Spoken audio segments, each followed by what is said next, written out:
ইংল্যান্ডের কারি ইন্ডাস্ট্রির জন্য প্রমোট করে ইংল্যান্ডের রানী, ইংল্যান্ডের রাজা, আর আমাদেরকে ডিমোটিভেট করেন একজন ম্যাজিস্ট্রেট গিয়া যে জানেই না ফুড সম্বন্ধে কিছু, প্রায় 3 লাখ জরিমানা, হাত পেছনে বাইদা জেল উঠাও গাড়িতে, টাকা দিতে দেরি হচ্ছে।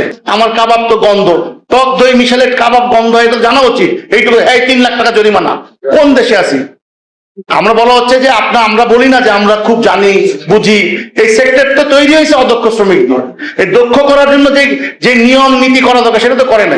আমরা যেটা চাচ্ছি, আপনি দেখবেন যে দুর্বলের উপরে সবসময় দেখবেন একটা প্রভাব থাকে, সবসময় দুর্বলের উপরে প্রভাব থাকে। আপনার একটা ডাটা নিয়েছে, আপনাদের বলি, মাত্র 10,000 নিবন্ধিত ভ্যাট, 10,000 নিবন্ধিত ভ্যাট মাত্র। আপনি দেখেন তাহলে বাংলাদেশে কত রেস্তোরাঁ আছে সরকারি হিসাবে? 4,82,000। তো বাকি লোক ভ্যাট দেয় না, এই ভ্যাটের টাকা কোথায় যায়? এই ভ্যাটটা কি রেস্তোরাঁ মালিক সমিতি খায়?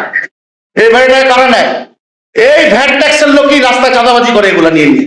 এবং শুধু ভ্যাট ট্যাক্স না, প্রত্যেকটা অথরিটির লোক গিয়ে চাঁদাবাজি করে। একটা কলকারখানার লাইসেন্স দিতে টাকা লাগে, একটা ফায়ার লাইসেন্স দিতে টাকা লাগে, একটা পরিবেশ লাইসেন্স দিতে টাকা লাগে। সারাদিন 3-4 মাস একটা মালিকের সময় ব্যয় হয় লাইসেন্সের জন্য, এরপরও লাইসেন্স পায় না। তারপর আবার প্রতি বছর রিনিউয়াল করা লাগে। ব্যবসায়িক ইন্ডেক্সে সারা পৃথিবীতে আমরা কয় নম্বরে আছে আপনি দেখেন? সব সরকারিতে বলে আসছে আমাদের প্রতিবন্ধকতা, আমলাতন্ত্র, আমলাতন্ত্র। তাহলে আমলাতন্ত্র কেন ঠিক করতে পারছে না? তাহলে আমরা একজন একজনের সাথে পরিপূরক, আমরা একজন একজনের সাথে আমরা দায়ী। তা আমরা কিভাবে শুধরাবো? সেই জন্য বলেছি যে রাষ্ট্রের প্রধান যদি আমাদের সুযোগ দেয়, উদাহরণ দিয়েছি, ইংল্যান্ডের কারি ইন্ডাস্ট্রির জন্য প্রমোট করে ইংল্যান্ডের রানী, ইংল্যান্ডের রাজা, আর আমাদেরকে ডিমোটিভেট করেন একজন ম্যাজিস্ট্রেট গিয়া যে জানেই না ফুড সম্বন্ধে কিছু, প্রায় 3 লাখ জরিমানা, হাত পেছনে বাইদা জেল উঠাও গাড়িতে, টাকা দিতে দেরি হচ্ছে। এমন কোন ইনস্টিটিউট কি সরকার করেছে যেখান থেকে আমরা পাবো?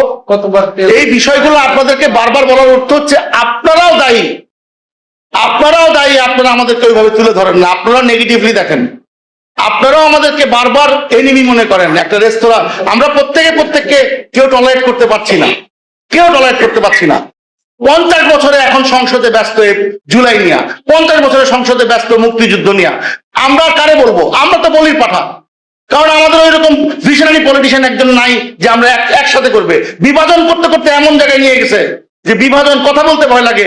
কিছু হলে বলবে ফ্যাসিস্টের দোসর, নাহলে বলবে তুমি বিএনপি করো, নাহলে বলবে তুমি জামাত করো। এইভাবে একটা রাষ্ট্র চলতে পারে না।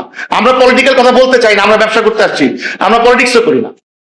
পলিটিক্সের জায়গায় আমরা রাষ্ট্রটাকে বিনির্মাণ করতে চাই, এই রাষ্ট্রটাকে এক জায়গায় নিতে চাই। এই ইন্ডাস্ট্রি 4,82,000 রেস্তোরাঁ, আগামী 10 বছরে যদি গ্রোথ হয় দেশের, আর যদি এইভাবে থাকে ধ্বংস হয়ে যাবে দেশ। শুধু আমাদেরকে বলির পাঠা পাঠানো হবে। আর যারা বড় বড় লুটেরা আছে তাদেরকে ফ্যাসিলিটি ক্রিয়েট করবে সরকার, কারণ তারা জিম্বি। সরকারকে বড় ব্যবসায়ীরা জিম্বি করে ফেলছে, লুটেরারা। এবার লাস্ট আসি এফবিসিসিআই। আপনি দেখছেন একটা এফবিসিসি একটা ইলেকশন হয়েছে এখন পর্যন্ত 2 বছরে, প্রশাসক দিয়ে এফবিসিসিআই চালাচ্ছে। তাহলে আমার কথা কে বলবে? এর আগেও সরকারের আজ্ঞাবহ লোকজন এফবিসিসি প্রেসিডেন্ট। এফবিসিসি দেখেন অ্যাসোসিয়েশনের নামে কি হচ্ছে, কেউ লিখে না তো, 2-1 টুকটাক লিখলে হয়তো আবার দেখা যায় ওই মালিক বন্ধ করে দিচ্ছে ওই রিপোর্ট। আপনাদের রিপোর্টও তো মালিকদের কাছে বন্দি, কেউ না কোনো মালিক বেনিফিশিয়ারি কোনো না কোনো দলের সাথে। সুতরাং আমরা দেশ বিনির্মাণ করতে চাই, আমরা রাজনীতি করতে চাই না, আমরা ব্যবসা করতে চাই। আমাদের ব্যবসায়িক পরিবেশ এনশিওর করা হোক, আমরা যেন বারবার চাঁদাবাজি হয়রানি এর মধ্যে না পড়ি। আমাদেরকে তৈরি করা হোক, আমরা আমাদের রেভিনিউ দিব, শ্রম দিব, সব দিব, কিন্তু আমরা প্রতিদিন হয়রানি হব, প্রতিদিন নাজেহাল হব, বেইজ্জত হব। এই লজ্জা কোথায় রাখি? এই লজ্জা কোথায়? 4 বছর মামলা ফাইট করার পরে আবার জরিমানা দিতে হয়েছে। এই দেশের বিচার ব্যবস্থা নিয়ে কথা বললে এখন কন্টেম্পট টু কোর্ট হবে। বিচার কি আছে এই দেশে? আপনি বলেন, কোন বিচার বিভাগ কি স্বচ্ছ? বিচারে আপনি যে বিচার পাবেন, ন্যায় বিচার যেখানে নাই সেখানে আপনি রাষ্ট্র বিনির্মাণ করতে পারবেন না। সবার আগে সরকারকে আহ্বান জানাবো, ন্যায় বিচার করেন।